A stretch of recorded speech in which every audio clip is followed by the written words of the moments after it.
Hindi na lang magagandang tanawin ang maaring ma-enjoy ng mga turista sa Soc-Sargen dahil ang rehiyon may handog na tourism package. Naswak sa mga gustong mawala muna ang stress sa buhay. Kung ano yan, alamin sa sentro ng balita ni Christian Matuliano ng PIA Soc-Sargen. Sa bayan ng Arakan sa lalawigan ng Cotabato, kung saan sumasalubong ang malamig na hangin at luntiang tanawin, ginanap ang isang makasaysayang aktibidad na nagbukas sa bagong direksyon ng turismo sa Soc-Sargen. Isinagawa ng Department of Tourism Region 12, katuwang ang lokal na pamahalaan ng Arakan, ang kauna-unahang Soc Wellness Tourism Summit sa isang garden resort na layong kilalanin at ibida ang Soc-Sargen bilang pangunahing destinasyon sa mga turistang gusto ng holistic wellness at rejuvenating travel experience. It was a great opportunity for me to be a part of it. Some of the key takeaways is, number one, it's important.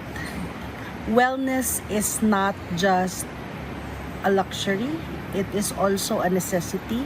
It's really important for us, not just physically, we take care of ourselves mentally, spiritually, emotionally. So this is a great start for Soc-Sargen.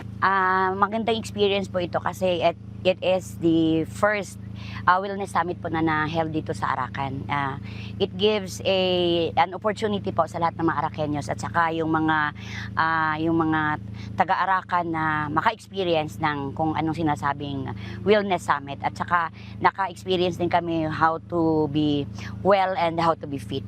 Isa sa mga tampok sa summit ang mga exhibit na nagpapakita ng mga dekalidad na wellness providers ng rehiyon. Nabigyan din ng pagkakataon ang mga kalahok mula sa iba't ibang rehiyon na bisitahin at maranasan ang mga aktibidad at destinasyon sa buong Soc-Sargen na kumukumpleto sa kanilang kabuuang wellness experience simula sa mga programang pangkalusugan, relaxation packages hanggang sa mga natatanging atraksyon sa rehiyon. As you've heard of our stakeholders from other regions, they discovered that we have a very unique offering in terms of spa, in terms of massage, because we are integrating our traditional healing practices here. So that's what makes this cultural, traditional, but also we also part of the medical tourism.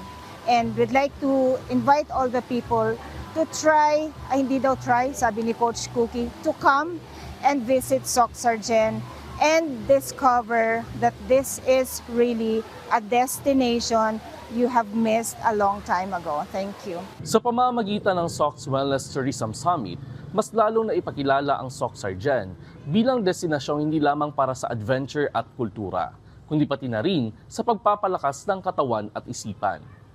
Mula rito sa probinsya ng Cotabato, para sa Integrated State Media, Christian Matuliano ng Philippine Information Agency Soc-Sargen.